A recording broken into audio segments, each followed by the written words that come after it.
Hello বন্ধুরা, সীমা রাঁধুনিতে আপনাদের সবাইকে স্বাগত।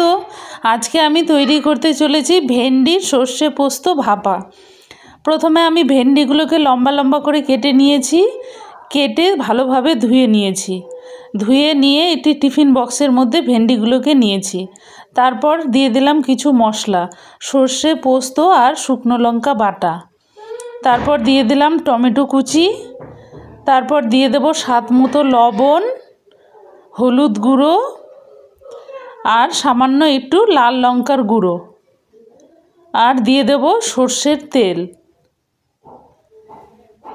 এবার এগুলোকে আমি হাত দিয়ে খুব ভালোভাবে মেখে নেব।